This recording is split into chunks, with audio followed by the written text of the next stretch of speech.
राज्यसभा चुनाव में करारी हार और क्रॉस वोटिंग पर बौखलाई कांग्रेस। ओडिशा में कांग्रेस ने सोफिया फिरदौस समेत 3 विधायक को किया सस्पेंड। राज्यसभा चुनाव में एनडीए की प्रचंड जीत, 11 में से 9 सीटों पर कब्जा। कांग्रेस ने ओडिशा में राज्यसभा चुनाव के दौरान क्रॉस वोटिंग के आरोप में अपने 3 विधायकों को सस्पेंड कर दिया है। जी हां, इस वक्त की ये बड़ी खबर सामने आ रही है, जहां राज्यसभा चुनाव में हुए करारी हार को लेकर के कांग्रेस पार्टी इस कदर बौखला गई है कि उन्होंने अपने ओडिशा से 3 कांग्रेस के विधायकों को सस्पेंड कर दिया है। आरोप ये लगा था कि इन विधायकों ने क्रॉस वोटिंग की और बीजेपी के जो कैंडिडेट रहे उनके फेवर में वोट किया था, जिसकी वजह से कांग्रेस पार्टी ने यह बड़ा एक्शन लिया है। सस्पेंड किए गए विधायकों में रमेश जेना, दशरथी गमांग और सोफिया फिरदौस शामिल है। पार्टी ने इन पर चुनाव के दौरान पार्टी विरोधी गतिविधियों में शामिल होने का आरोप लगाया है। सूत्रों के मुताबिक इन विधायकों ने पार्टी व्हिप का उल्लंघन किया और कथित रूप से बीजेपी समर्थित उम्मीदवारों के पक्ष में वोट दिया, जिसके चलते ये कड़ी कार्रवाई की गई है।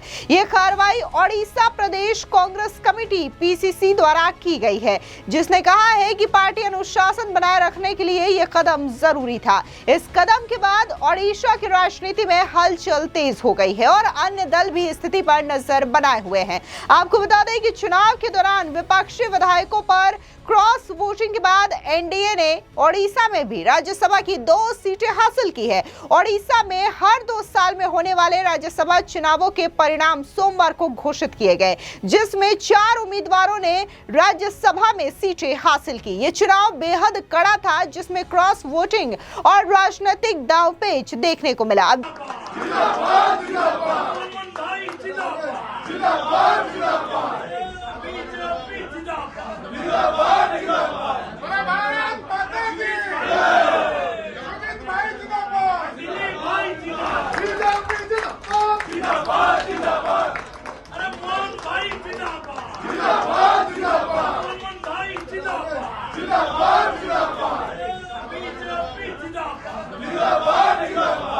जिस तरीके से कांग्रेस पार्टी ने अपने 3 विधायकों को सस्पेंड किया है, तो इसको लेकर के क्या कुछ कांग्रेस के नेता की ओर से कहा गया है, सुनिए। गंजाम से खानखमुंडी के विधायक रमेश जेना, गजपति के मोहना के विधायक दशरथी गमांगो और बारावटी कोटक सिटी के सोफिया फिरदौस।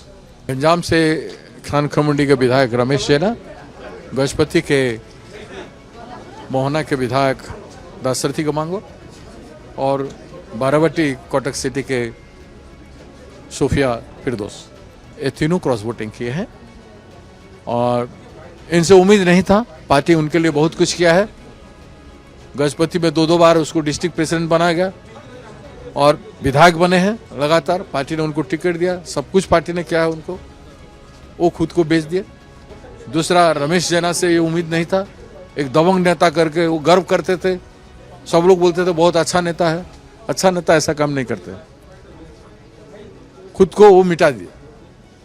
तीसरी, सोफिया फिरदौस का बहुत भविष्य था, अच्छा बोलती है, एक अच्छा पॉलिटिकल चेहरा था, माइनॉरिटी कम्युनिटी होने के नाते सेकुलरिज्म पर उसका कमांड हो सकता था भविष्य में, वो भी कटक शहर में और आगे जीतने का संभावना खत्म हो गई। लेकिन सोफिया ने कहा था कि कटक एक तो उच्च शिक्षित वर्ग का है, तो उच्च शिक्षित वर्ग के लोग जो वोट देते हैं तो नीचा काम करने के लिए थोड़ी वोट देते हैं। अभी क्या एक्शन लिया जाएगा? अब क्या कहना, मैं ऐसा कहूँगा अल्लाह उनको सद्बुद्धि दे। मेरे लिए तो बेटी जैसे है, मैं उसका बुराई तो नहीं सोच सकता। विधानसभा के लिए क्या रहेगा, क्या लिख के रहेंगे उनका? हम उनको मेंबरशिप से डिस्क्वालिफिकेशन के लिए करेंगे। 10 शेड्यूल की वायोलेशन स्टेट वे में किए हैं। इसे जो शरद यादव जी का जो केस था, उसी दिशा में कोर्ट भी, न्यायालय भी वो दिशा लेगा और स्पीकर महोदय को भी वो दिशा लेना चाहिए। लोग आपके साथ बैठेंगे या अलग बैठेंगे? जब हमारे साथ नहीं रहे तो हमारे पास क्यों बैठे? तो कांग्रेस का क्या फ्यूचर रहेगा? कांग्रेस का फ्यूचर बहुत मजबूत रहेगा।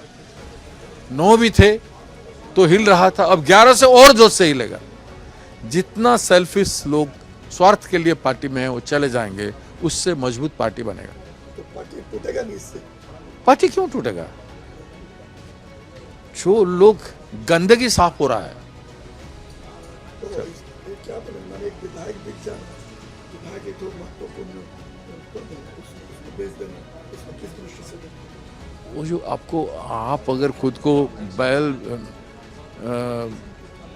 जो आप बना के रखोगे उस तरह से, आपके खुद को बेचने का सामान बना के रखोगे तो बेचोगे। आपको बता दें कि बीजेपी के वरिष्ठ नेता और ओडिशा प्रदेश अध्यक्ष मनमोहन सामल ने सीट जीतकर भारतीय जनता पार्टी के लिए राज्य से अपनी राष्ट्रीय उपस्थिति मजबूत करने में एक महत्वपूर्ण उपलब्धि हासिल की है। उनकी जीत को ओडिशा में पार्टी की संगठनात्मक शक्ति के लिए एक बड़ा प्रोत्साहन माना जा रहा है।